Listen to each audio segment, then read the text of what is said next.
I don't know if there's a better theme song in the world. I think it's the best one in the world. Doug did that. Doug did that. Hey everybody, welcome to Denver After Dark, the coolest show on Sunday nights at 9 p.m. called Denver After Dark ever made. Ever. So as people are coming on, this is pretty great. We got hey. Oh gosh, I got the wrong chat up. Doug's gonna kill me. I got the public chat up. Let me go to the private chat so Doug can yell at me as we're going through this. It's good to see everybody tonight. I mean, there's not a whole lot going on in the world. There's not a lot of going on. It's been pretty quiet because I think Trump's been sequestered for 6 to 7 days. My gosh, guys, listen.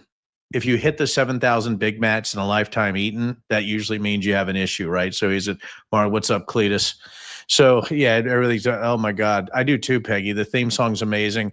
And by the way, I know you guys see us growing. We got more and more people jumping on because we're actually going to Substack right now too, which really doesn't show up in the views. Which is pretty cool. I know that thing's going off, and then we got YouTube, Mighty Peculiar, and Denver After Dark.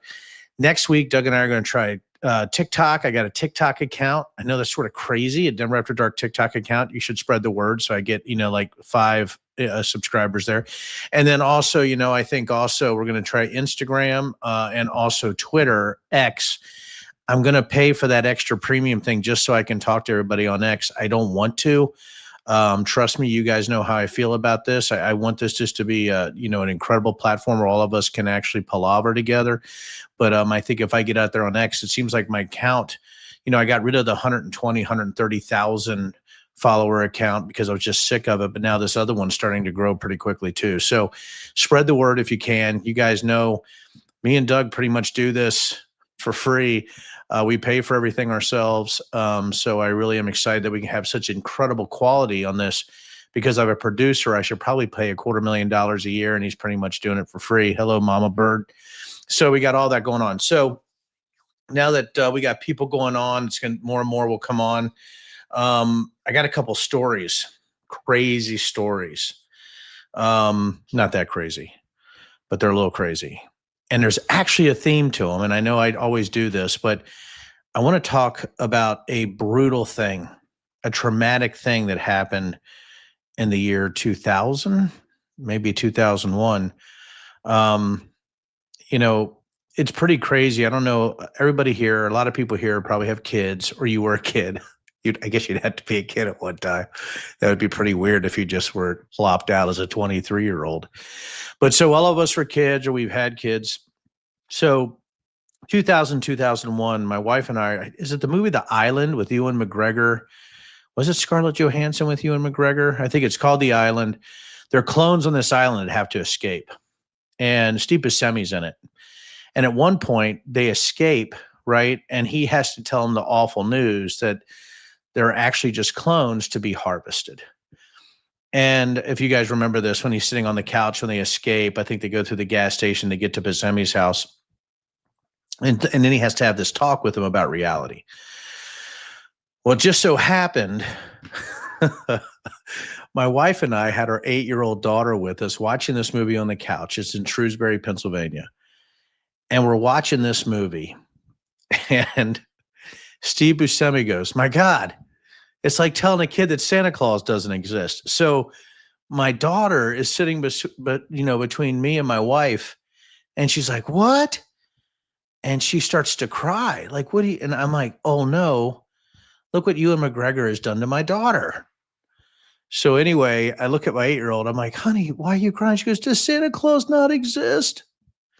I'm a good dad. I'm an empathetic dad. But if you guys all know, in this culture of ours, we lie to our kids about fantasy beings, right? About Santa Claus, the Tooth Fairy, the Easter Bunny, which is nightmare fuel, as all you guys know. So I look at her, I said, "Honey, baby, it's okay. It's just like the Tooth Fairy. Doesn't exist either." And she starts wailing, like calling me a liar at 8 years old. "You've been lying to me. You lied to me. The Tooth Fairy too? It's not real." Oh, let me tell you. So, second story.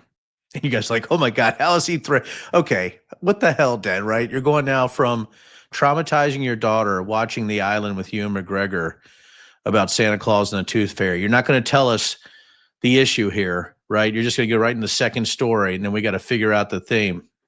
So, so I was a two-time state powerlifting champion, teenager. I started about 17. I won my first bench pressing competition, you know, and it was pretty cool.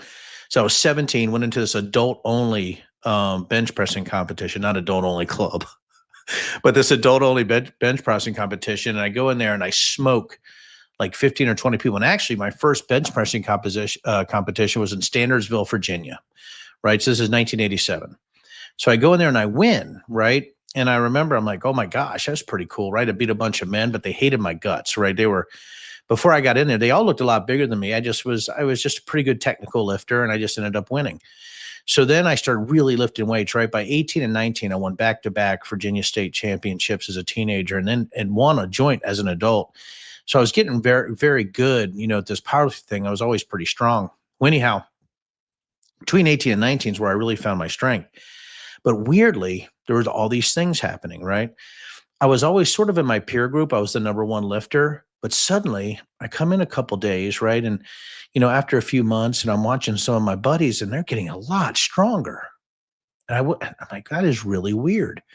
I'm going to have to train harder. So I kept training harder and harder and harder. I started to break down a little bit, have some injuries because it seemed like they were really catching up to me. Like, for instance, I was a really good squatter, right? I could squat big weight. I usually would have a 100 to 120 pound lead before I went into the bench and the deadlift. I was a great squatter. I was a pretty damn good bench presser, and I was a middling deadlifter, right? So, a typical meet for me when I was at my primes, like a 700 squat, about a 465 bench. But then I'd have to roll in, I was at between 198 and 220, but I had to roll into the deadlift. And man, I was struggling at the 550. If I could get 550 to 570, I'm just holding off everybody to win, right? So anyway, I have about three friends who are always behind me a good bit, and suddenly I find they're catching me, and I'm like, my gosh, maybe it's just because I'm only 5'7". Maybe I'm not training right, so I'm doing different proteins, I'm doing amino acids, I'm drinking lots of water, I'm in the gym more and more, I'm really pounded it. This is in the late 80s, right? So anyhow, I'm like, what is happening here? A buddy of mine beat me in best pound for pound, even though I won my weight class in a meet, but he had never been able to do that before. Then another buddy of mine who sucked at squatting is catching me. I remember my best set of squats before Eastern Nationals in '89. I think I did 600 for 6 in a half suit, if anybody's familiar with powerlifting. But I was a completely natural lifter. But guys, I mean, I was pretty naive, I guess. Anyhow, I'm thinking, this doesn't make any sense. Doesn't make any sense. So one day I go into the gym, and there's my buddy with this like this brown open box. And he opens a box and he has hypodermics, right, with different types of stuff in there. And what I found out, he goes, Den, man, I'm sick of injecting myself. Would you inject me? So here I am between my 18th and 19th year, and one of my best friends has asked me to inject him with sustenance. And I was just like, dude, what the hell's going on? What are you doing? He goes, well, I've been doing this for 6 months to 8 months. And, I'm like, holy shit. Right. And then I find out like literally my immediate peer group and everybody around me had been doing steroids without telling me. Right. So here I am, just lifting. And I guess what I want to tell you guys, right, is I had this awful sort of breakdown, this injury. I was training for Eastern Nationals and trying to keep up. And this is right before I found out about all the steroid use. I had just done a set of 355 for 6, right? I was going to try to, just turned 19. And, so I really wanted that 420 to 430 bench, right, as a teenager, going into Eastern National competition. And Eastern Nationals, and I would have qualified for literally the junior nationals, which is like, fuck, in the late 80s, early 90s, that was like the shit if you were a power lifter. But I find out that, they've been stacking Sustanone, Anadrol 50, right, D-ball. And I remember, it's weird when you're younger, you can't explain something, and then the truth comes at you facts based so hard, right? That the whole time that you were training, right? These guys were, but I remember when I did my 355 for six set, I'd never felt better in my life. Like, I'm going to win Eastern Nationals. And I knew it was going to be a tough fight, even against the people in my gym. And so I went to a down set of 315, and on the fourth set of pauses, I don't know if you guys have ever done pauses, boom, boom. I come up, bam, my whole left shoulder just gives way. Beginning of multiple injuries over the next 10 to 12 years. I had actually, by the age of 34, I had my last big lifts. Stayed fairly strong through 40. Now you can see not quite what I used to be, but I'm back, in the gym doing what I can. But I thought about these two stories, right? And, realization and brutality of facts. And I know that it bothered me all day today because what I'm about to go through today with everybody is that my daughter at 8 years old, I had to be the unfortunate individual, right? To not only tell her that Santa Claus wasn't real, but the Tooth Fairy also, which meant that the whole menagerie of fantastical beings poofed out of existence for my daughter at 8. And by the way, the lying of those fantastical beings for 8 years. And I want you guys to think about this as I talk about some of this today. And then to realize, that everything I'd been doing in all my training, thinking that maybe I was deficient somehow or I wasn't able to keep up with my fellow lifters. When it came back, everybody around me was sort of hiding this from me. And it's the facts of the matter is that you think there's some complex set of circumstances when usually it's Occam's razor. And the reason their gains were so incredible, and I still love some of them today, the reason their gains were so incredible is because they were on steroids. There's a brutality in facts that I've seemed to have drawn this unfortunate straw of doing it. And I, as I go over today, when I talk about radioactive shrimp, radioactive shrimp, and we're going to talk about a J6er today that went after Sergeant Gonell. And we're going to talk about QAnon raising its head. At what point, all of you listening, do you utilize the brutality of facts against those who seem to not be able to realize it? And at what point are you willing to look at the facts of a situation and say, it just is this? And I think that's what I've been struggling with this week. It just is this. Now, a lot of people say it is what it is, but it just is this. And for my daughter, Lily, who even today, she's 27, 28 now, she goes, that was one of the ultimate moments of her life, right? Where she still has issues with me lying to her as a child. And if you think of it, yeah, you should, my God, I was even at that point, right? I was still, thought of myself as a marginal Christian, maybe. I was gone by then.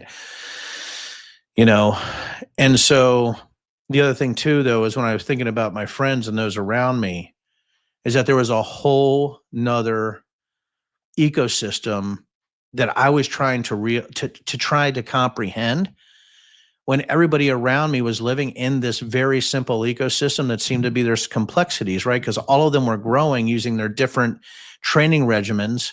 But what it came down to, simply put, was that they were on steroids. And by the way, as a lot of you guys, I was raised Mormon. And even though even at 19, I was sort of sliding out, I still didn't have my first drink of alcohol till I was 31. I always thought of, that maybe,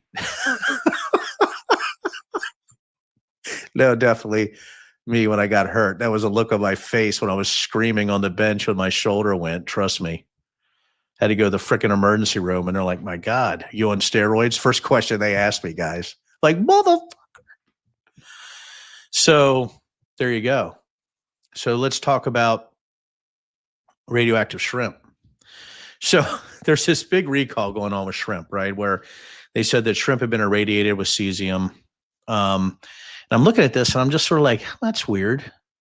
And I'm like reading everything like, well, you always irradiate, shrimp, but you also like irradiate oysters and things like that. And And I know, guys, I have this stupid knowledge. Like I have this stupid knowledge of stuff, right? And I'm like, because the first thing I thought of was, big deal. A little bit of nukes on the shrimp. You know what I mean? That's good. I've always wanted to grow a vestigial tail. I've always wanted to shake one, right, when I'm running through the woods. So there we go. We already have radioactive shrimp pictures. That actually that was live, of the radioactive shrimp swimming, I think, that Doug just found. So anyhow, I was reading it and I'm like, this is really odd, because I'm looking at the actual levels. Like, does that meet the FDA levels? That's really what's called becquerels or whatever. I'm like, what's going on, right? And we're in trade wars too simultaneously. And I start seeing all these posts where people going, don't eat foreign shrimp. It's always rated. Eat American Gulf shrimp. I'm like, what the hell is going on here? There's far right influencers like jumping onto this irradiated shrimp story, like, I don't know, like Trump and Stormy Daniels, right? It's just jumping on it, so I'm like, what the hell's going on here? So I start looking at some of the actual scientific facts of this. And I'm wondering, I'm like, why are they? I'm still not quite sure, guys, right? When you're talking about Occam's razor and you're talking about what's real, what's not real, you have an administration that up until now have accused everybody of these massive conspiracy theories, deep state, globalists, and you see them, firing people if they get the wrong data or wrong statistics. And I wanted to look up the guy who's the FDA director. And as soon as I saw his name, Martin Macri, I'm like, holy crap, that's the weird guy. Fucking one of RFK Jr.'s good buds. That's the lead of the FDA. Now, past performance is also indicative of future performance. So here's the brutality of what I'm thinking here. Occam's razor. As we're in these trade wars with the other 192 countries or so in the world, there's this weird thing going on where the very thing that I've tried to trust in government data and facts, especially when you're talking about the Bureau of Labor and Statistics, you're talking about the GAO. I had to work with the GAO, the Congressional Research Service, all those things you guys know I have experience with. Very professional people, right? They have to look at the data. If the data is wrong down the road, they always got to readjust it. You always see that. With this administration, the very thing they've been accusing people of, I'm starting to get this feeling, guys, being a little bit facetious here, but I'm starting to get this feeling, guys, that maybe they're not being honest. And when you look at the actual scientific and the data behind it, you have a group in the FDA not actually following the scientific guidelines of what it looks like to have too much radiation in your shrimp. And doesn't it seem that maybe this whole Asian shrimp thing might be sort of some kind of trade negotiation or using the hammer or some kind of arbitrary FDA recall based on the fact that all of it was Indonesian shrimp. And by the way, you guys can look at some of the actual scientific data. I want you guys to look at it, not this do your own research shite, but do your own sourcing. There's a big difference between those two. Do your own sourcing. I don't have the final answer yet, but when I was looking at what the far right influencers were doing with coordinated messaging, you guys, I'm telling you, past performance is indicative of future performance. A lot of things are happening, I think, when you have loyalists in charge. If you already have somebody who believes that COVID's fake and J6 was a stolen election and believes that germs don't exist and all that kind of stuff, right? Maybe, just maybe, they're not being honest with you. Maybe it's not that complex. Maybe it's not the ecosystem where I thought that everybody's different routines must have been better than mine when it was actually they were just simply taking steroids. There's a brutality in looking at how people act. And when you're looking at intelligence analysis, a lot of times what you do is you go and look what people do in the past and you take it into the future and you look at it. So now we have this radioactive shrimp weirdness going on out there. And why would I bring that up if I don't know the answer 100%? Because I always like to look at the thought patterns, especially when you're looking at radioactive shrimp. But I'm sorry to tell you guys that you guys have been eating radioactive shite for a long time. So what? Here's the thing, man. I'm 55, right? If we were living in the 18th century, I'd already have leprosy and goiters, right? And probably things falling off my body and probably a host of venereal diseases, right? Let's be honest, right? I'd have been a philanderer in the 1700s, especially in France. I've been everywhere, right? So let's think about this. So what I'm telling everybody here is when you're looking at this stuff that's happening, that's like this hair on fire, like, oh my God. And you're like, I wonder how many people have gotten sick from the radioactive shrimp. Oh, let me go look at, why is it 0? So then you start saying, well, that's weird. This coordinated messaging across multiple far right channels on how awful Asian shrimp is. sewer shrimp, all that stuff. And immediately every hackle on the back of my, because I like, when I see coordinated far right messaging and unscientific decision making, I start to get a little bit dubious. Brutality of facts, and also looking at things in a way that's unemotional, right? How do you do that? How do you go through this when things are so emotional, especially with the evil that's in the world? And you guys know, and ad nauseum, that I was the J6 senior technical advisor. And so when I saw that this guy, so I know Sergeant Gannell, met him many times. As you guys know, I know Mike Fanone and Harry Dunn. I know all these guys.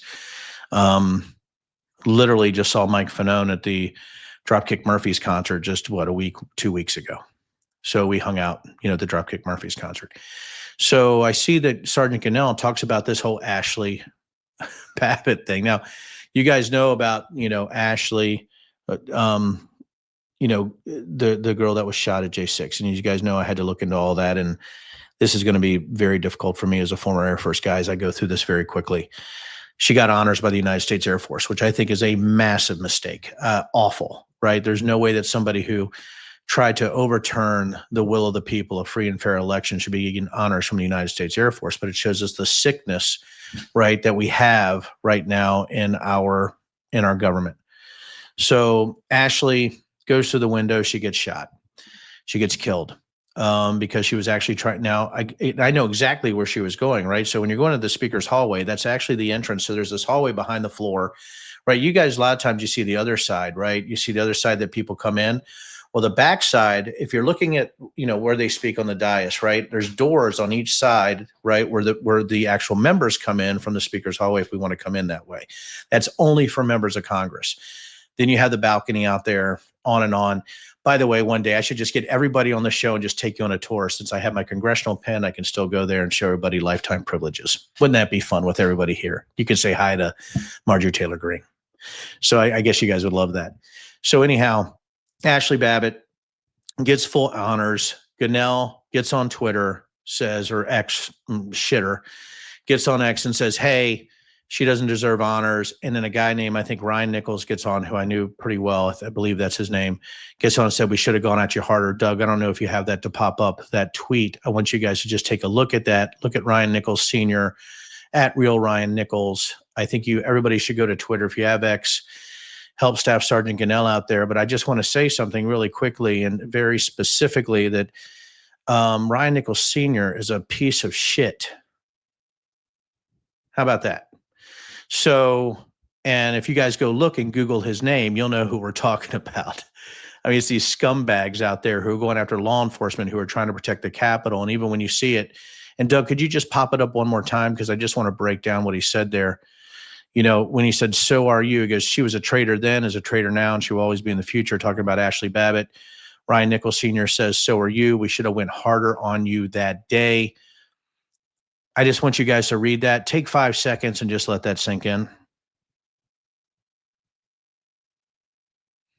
Thank you, Doug. So if you go down and look at that post a little bit more, you'll see that he talks about that everybody deserved it because pretty much it was a deep state coup. If you look at the thread, that it was orchestrated by the federal government, which is one of the conspiracy theories that people with mental illness, smooth brains, or glue sniffers actually have at some time. The reason I wanted to show everybody that is because this is where it helps, where people like you, right, that are active, that are really worried about America, need to go on there and give him the brutality of facts. It's time. The brutality of facts. Drag him digitally. He doesn't care, right? He's so stupid. If he looks up in a rainstorm, he's probably going to drown. And he's not going to really care that you guys are doing this. But I think what you need to do is go show your colors, especially for Sergeant Gannell. I think it's okay to do that. If somebody's that brazen where they think that they should have hurt law enforcement because they're so stupid, they're so mentally challenged, they have so much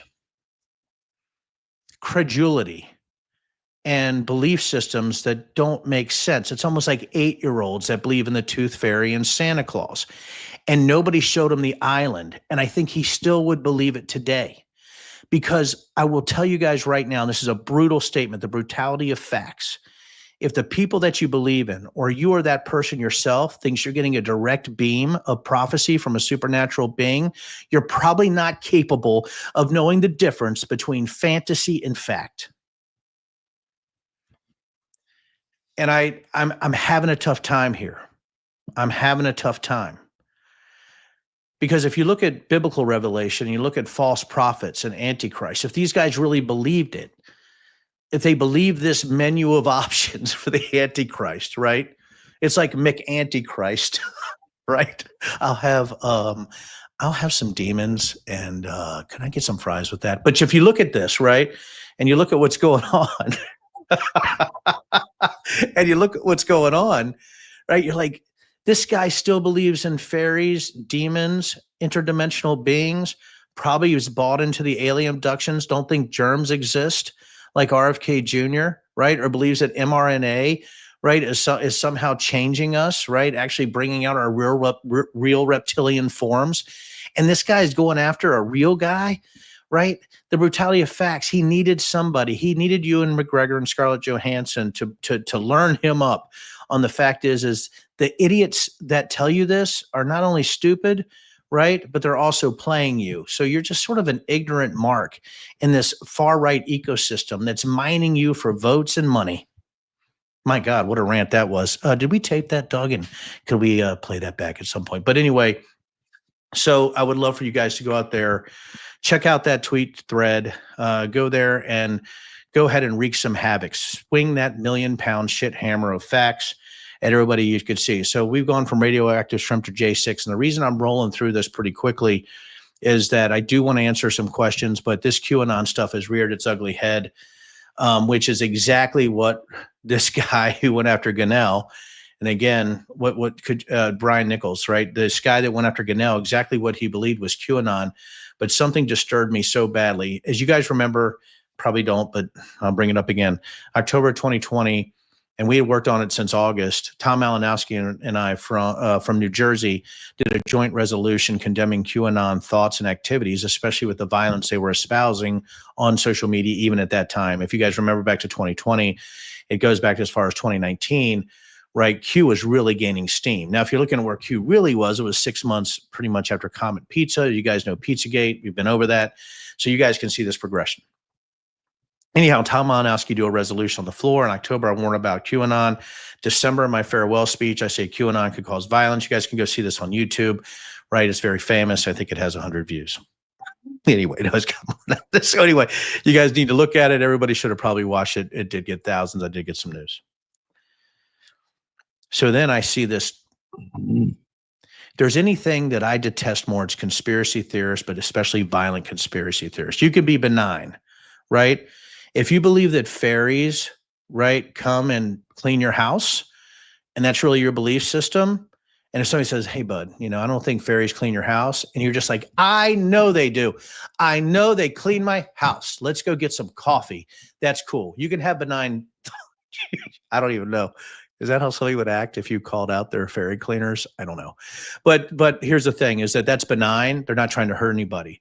But what I do hate is I hate violent conspiracy theorists who act on fantasy in a way that they think's true through the dehumanization of others. And a lot of that too comes from Q. Q is just a sticky bomb of conspiracy theories, really believed by the worst of us, the dumbest of us, right? The most idiotic of us, right? The people who would want to hurt others based on dehumanizing others. If you look at the Storm, WWG1, WGA, hashtag Save Our Children, you guys know I know this stuff cold. We can go into that another thing if we want to have a whole nother QAnon show. But here's what I'm getting to. Donald Trump puts out this frickin' truth post, and I want to show you guys really quick, Doug, if you could pop that up. Anybody see this? Just take a look at that. But what I really want you to take a look at, the world will soon understand nothing can stop what is coming. That's the storm. The storm, by the way, and don't take this. Yep. So here we go. Look at that. You guys know what that means? I don't know if you guys want to put it in comments for your friends. You see that little plus? It looks like a cross there. Q plus, Q cross there. That means he is Q. And he posted that. Think about that again. What everything that happened on January 6th, everything like that. Think about what happens when you see something like that. This is, and you see that it looks like a cross, right? And I don't know if you could put that up really quick, Doug, one more time for everybody. Um, when you actually do see that, that's the thing that you need to be worried about right there. Is that this guy is calling out to everybody, right, who is in this belief system, which are still in the tens of millions, by the way. It's so funny. I had had somebody tell me like, "Well, Denver, it said only 17% of Republicans, it was something like this, or maybe 18 or 19% believe in Q." I said, "Yeah, do you see that second line? 43% were like, yeah, maybe." I said, "Brother, you're getting up over 60%. What are you talking about? That's freak show territory. That's millions of cultists out there, millions that believe this nonsense." And if you look at J6, the stolen election, that's Q adjacent. That's a cascading effect of idiocy, right? And that came directly from Q influencers. If you're looking at 4chan and the bubble up, and if you look at the Mark Meadows text, which I did, man, that stuff started right when he lost. This stuff, it was ready because, as you guys know, Stop the Steal actually started with Roger Stone back in 2016 when they were gearing up if he lost to Hillary. They were going to do the same thing. This was years in the making, just like what you're seeing now with the disruption of our institution, years in the making, right? We have Steve Bannon, the avowed Leninist, the thought leader, running all of it. So when you're looking at this Q stuff, I said people before, QAnon would rear its head again, and people are like, Denver, you're full of shit. No way QAnon's going to come back. There's no way. Like, QAnon is now GOP, right? There's no difference, right? That is the baseline, is sort of this cult weird behavior that really is about dehumanizing, fake conspiracies, hyperbole, right? Creating hate, right? That's really what you do. And now that you're seeing far right influencers talking about the end of tolerance, which is why I think when you see something with him like this, with the Q plus sign there, that he's the leader of Q, and you're seeing this, look at the coordinated message about tolerance and the end of tolerance that you're seeing out there on far right channels. And now you're like, what are they talking about? So if they're not tolerant anymore, are they going into violence? Think about the brutality of facts. The brutality of facts. The brutality of data. The brutality of that past performance is indicative of future performance. There's a brutality that you're seeing from radioactive shrimp through a J6er saying he wished they would have beat law enforcement worse, right? A guy who knows, what's going on in this guy's head, but he's actually mentally ill. Mental illness, really, in some respects, is the only way I can explain it at this point. And then when you're looking at Donald Trump retruthing, right, refantasizing QAnon stuff, you get to the point you're like, my God, we don't think it could get worse, but it's going to get worse every day, because why is all this happening when you're looking at this flood the zone of shit happening everywhere? And you guys know I only covered a very few things, right? Just a very few. Me and Doug were talking about it earlier, and I'm like, buddy, I have 3 hours of content tonight, but I don't want to waste everybody's time on a Sunday night, man. But you guys are here, and we get more and more followers every time, more and more people watching on multiple platforms. Weaponizing mental illness, it is. But there, it's weaponization of mental illness, Tim, and I'm just watching comments pop up, but it's also the mining of mental illness for profit simultaneously, right? They're funding their own manipulation, right? It's like me and ABC and liquor. I pay these massive taxes. The biggest taxes in distilleries in the country are in Virginia for craft distillers, 34% per bottle. I pay them to audit me. They don't do anything else for me but audit me and inspect me with the other 6 regulatory agencies I got to worry about. Right now, they're mining believers, Q believers, and everybody else in the GOP to weaponize them. It is an incredible grift. One of the most incredible grifts I've seen, right? When we're looking at people, right, who, for instance, are going after, people for weird things, right, for socialism or communism, actually listening to a Leninist like Steve Bannon, and it's the brutality of facts. So here we go, guys. Here's where we're at. How do we deal with it? I've always said that we've gone from this, man, and I don't want people to misunderstand me when I say this, but we have gone from resistant politics to confrontational politics. I've said this before. We've already lost the bubble when it comes to trying to influence others that maybe Donald Trump isn't ordained by God. I mean, they voted for a sexual abuser and a felon and somebody who ran Trump University and paid off Playboy bunnies and porn stars to try to hide during the election, said some of the worst things you could ever say about women. When you look at this going down the line, they've already made their choice. It's really hard to go back. And I think that's where you're at. If they already haven't seen the light, or they do believe, even religiously, that Trump is some here to save us from demons. And as you guys are saying, right, with a lot of these congressional representatives talking about angels, interdimensional beings, and aliens all in one clump. I mean, these are the people who are actually making our laws and our legislation.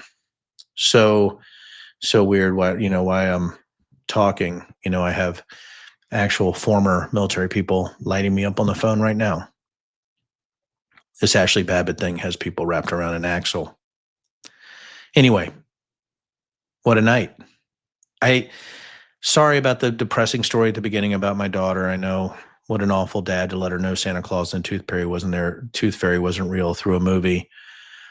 What a naive youngster and teenager not to know that everybody around me was juicing while I was trying to live natural. Couldn't figure it out till I was asked to inject somebody in the ass with a needle. So don't cut that. So anyway, I'm not even going to pop onto the comments because I see there's hundreds. But if there's anybody who has a question here in the next 10, 15 minutes, I'm happy to answer anything you guys want to hit at me. Let's do it. Let's do it. Bring it. If there's anybody who has anything up there that you want to talk about, or if you don't, I understand. It's Sunday night. You're probably brain dead. You're probably thinking about radioactive shrimp and Q+. You're probably looking at how, when Q started 3 to 4 months afterwards. There we go. That's from Atlantis. We need to do a show in Atlantis now. Once I see sea monkeys, I think about Atlantis, right? The the mythical place of Atlantis. My God, I got too much in my brain, guys, when it comes to crazy, right? When it comes to conspiracy theories and debunking all of them. What a night. So let's see. Well, look at that. Yes, that's great. So there's been reporting. I'm going to read Tim Price's question for you guys. There's been reporting about U.S.-backed influence and destabilization campaigns in Greenland, Mexico, and Canada. Any ideas or advice on separating legitimate debate from disinformation campaigns? Well, thanks for the easy question, Tim. I really appreciate it. So here's the issue.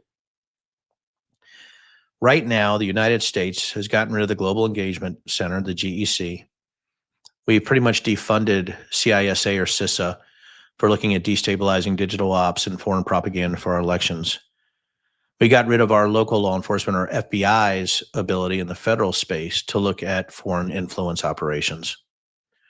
So right now, when you're looking at what's going on in sourcing, you have to actually start picking, not do your own research, do your own sourcing about the information that you see coming out. Have those people lied in the past?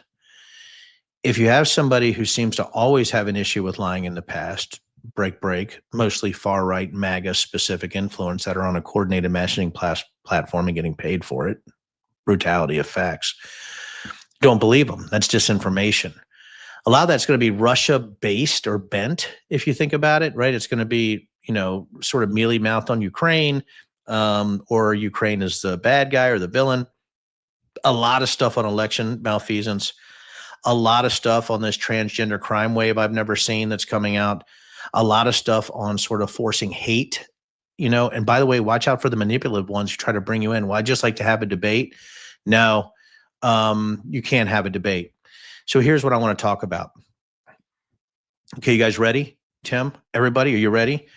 How in the hell do we have people going after Mamdani, right? Calling him a communist in New York. And by the way, I probably wouldn't vote for Mamdani, but who else am I going to vote? I mean, the worst cast of characters ever running in New York. But how in the hell can the Republican Party, even with save any type of face going after Mamdani, right, when they're actually, the thought leader for the Republican Party is an avowed Leninist, Steve Bannon, who said he was a Leninist. And by the way, Mamdani would have to blush to get to the communists and the state-owned enterprise principles that the Republican Party is doing right now by actually taking the means of production.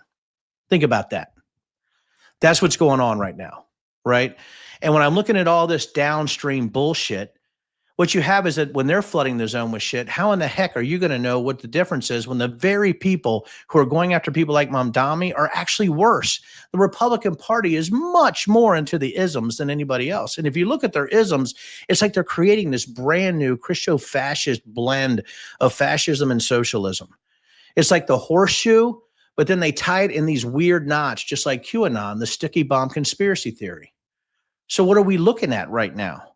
I mean, have we gone from, and I'm trying not to my head to explode right now, but what really are we as far as an ism or a democracy? I mean, have we gone from democracy to idiocracy to theocracy to pedocracy, right? What are we doing here? What has happened, right? So when you're looking at, are we a pedocracy? Right? I don't know. Is it pedocracy? Is it pedocracy? I don't know what to say. But everything that you're saying, the shit that's actually being spread everywhere is to cover for one thing, and that's the Epstein files, because they ran on it as a conspiracy theory, that there's a bunch of Democrats in there that are actually doing it, or globalists, or independents, or turncoat rhinos like myself that somehow are getting funded by the umbrella source organization, getting injected by Bitcoin directly into my brain, then I'm becoming like sort of some shaking automaton, right? Like, I'm a Democrat now. What the hell? Anyway, I don't have a whole lot of feelings about it. So that's why I know that there's a bunch of crazy stuff going out there. When they came after me after I officiated the same-sex wedding, really what they said, I tried to make light of it, tool of the Antichrist. They called my wife the spawn of Satan, which I was on a radio show once and said, if I was the tool of the Antichrist and she's the spawn of Satan, wouldn't we be the most powerful couple in the world? I mean, come on. Right. And when you're looking at this also, as you're going downstream from this, what was really hurtful, what was really awful is that because I officiated a same-sex wedding, and Tim's like, God dang, Denver's gone now. It's on. Right. They said that I was trying to change the sexual orientation of children. And guess what they're doing in the Virginia elections today? The same damn thing. They're trying to project that on Abby Spanberger. They make up things. Right. They make up things. They're made up out of whole cloth. It's like they lick their fingers, stick it up their rear side, and pull out a new idea of the day. And they expect everybody to know it, right? They're like, hey, guys, let me pull this out. Oh, it's chocolate. Eat it. And that's what they're feeding the masses right now. Not that I, again, have any strong feelings about this. What do you see rising from the Democratic Party to challenge MAGA and Vance in 2028? Newsom.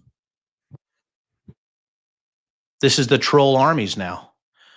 It's the memification of America, right? And if you're winning the meme wars, I had somebody told me before. Sorry, I love these questions, by the way. These are brilliant. If you're winning the meme wars, you're winning the elections. That really, part of that came from the 4chan bubble up. Do you guys remember Kekistan, right? Do you remember? God, I'm going into crazy stuff now. But the meme wars has started in 8chan and 4chan. People like, if you win the meme wars, you win the presidency. If you win the troll wars, you win the presidency. Newsom has caught on to this. Nobody's going to be able to match him unless other people come on and start doing the same thing.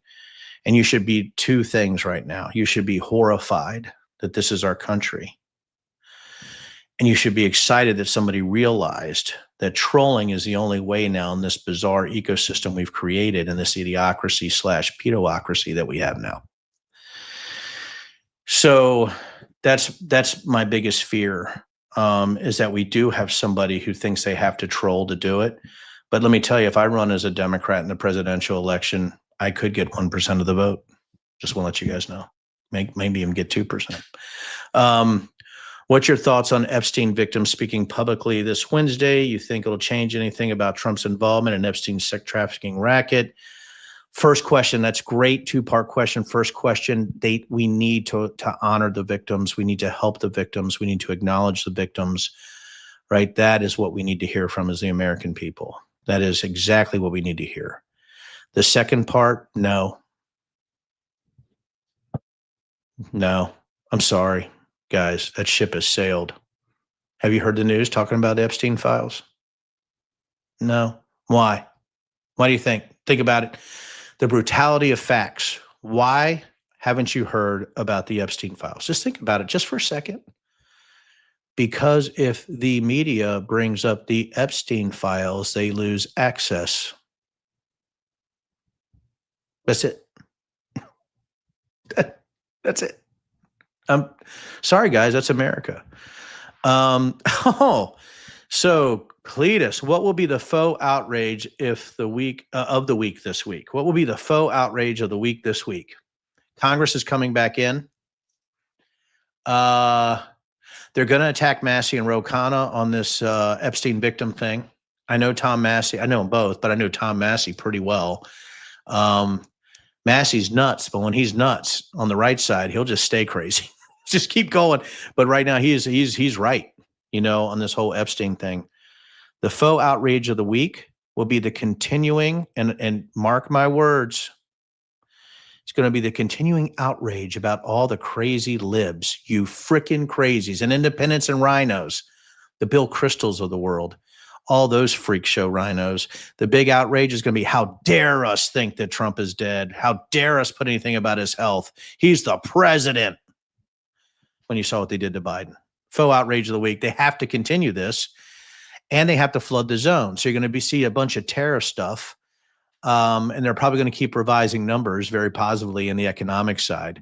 But the outrage is going to continue on that, and the outrage on trans serial killers will continue this week. So you will see a blended shit show coming out from the GOP this week as Congress comes back in session.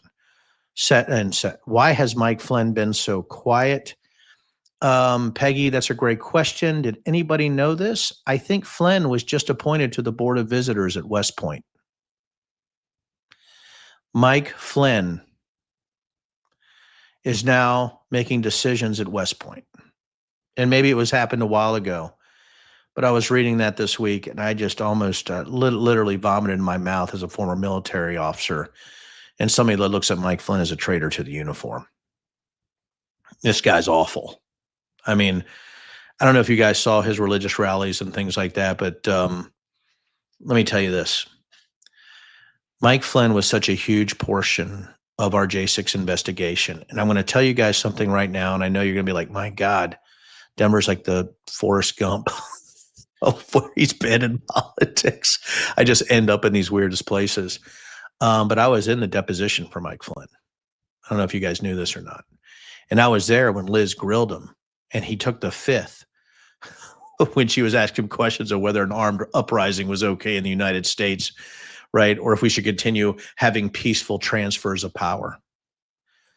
Think about that. So when I was sitting in that deposition, I remember just people like, can you believe this is happening? Well, yeah. Mike Flynn is one piece of wood shy of a cord, right? I mean, this guy is not there. The other issue you have, though, is just because he's mentally unstable doesn't mean that he's dumb. And that's the other thing I've been trying to explain to people. Well, they got to be stupid to believe that the J6 election was stolen.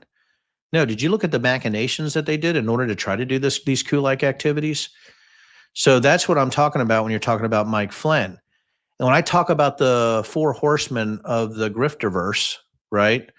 When you're talking about Mike Flynn, and you're talking about Steve Bannon, and you're talking about Alex Jones, and you're talking about Roger Stone. Those are the four horsemen of the grifterverse. And you know who was driving them with the whip was Sidney Powell, right? You know who actually bought their chariot was Michael Lindell and Patrick Byrne.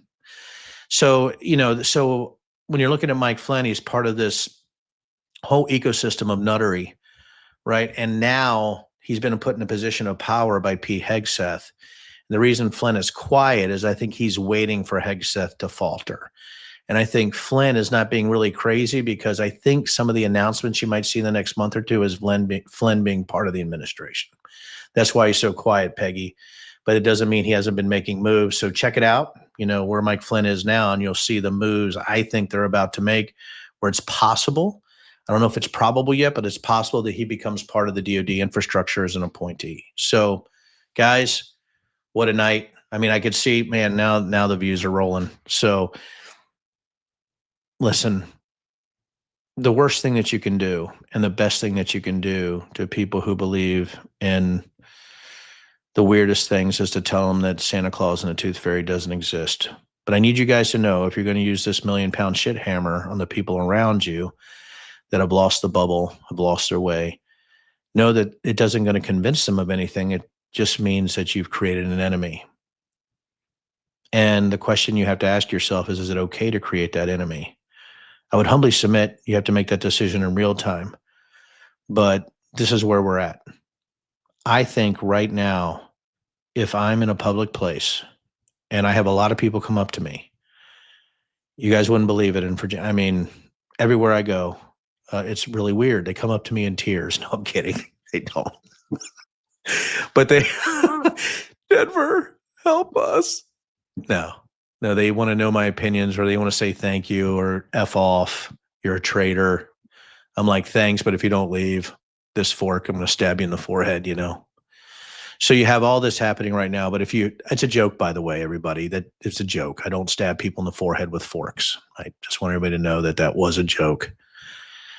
But I'm okay being confrontational and making enemies now. There's no way you're going to convince these people anyway. The thing that you don't want is anybody around you thinking that you're humoring any of this insanity. Donald Trump put out a big Q plus sign, and that's pretty insane. The thing about this, though, is all of this comes back to anybody who believes in aliens shouldn't be making decisions or interdimensional beings or anything like that or angels. Yeah, it's crap. So as we end so first of all, I hope everybody is getting on Spotify and downloading the best song of all time, right? Maybe a song that'll go number one. Like I think the number one song in the 80s was Sting, right? Every Breath You Take. Dollar Tree Nazis could be the number one song of 2020 to 2030. So you should be on Spotify downloading Dollar Tree Nazis. Denver Riggleman and the Scullies. Can you guys guess who the Scullies are? Yeah, Doug. So anyway, so Denver Riggleman and the Scullies, right? The other thing too is I always think that the best way to highlight insanity is through dance and through love, and to also know that anybody who believes in space aliens and space monsters are full of shit. So thank you guys for the night. And we're going to go out with a little bit of fun on Sunday night. So right now, before this happens, I think you need to stand up, shake it out a little bit. Remember when your teachers did that? Stand at your desks, shake it out. Okay. Sit back down. Okay. Little Denny. Yep. Denny, what are you doing? I was usually asleep.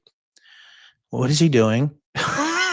So get up, stand up, shake it out, get ready to dance. I want you guys to stretch right, left. This is Denver After Dark and dance.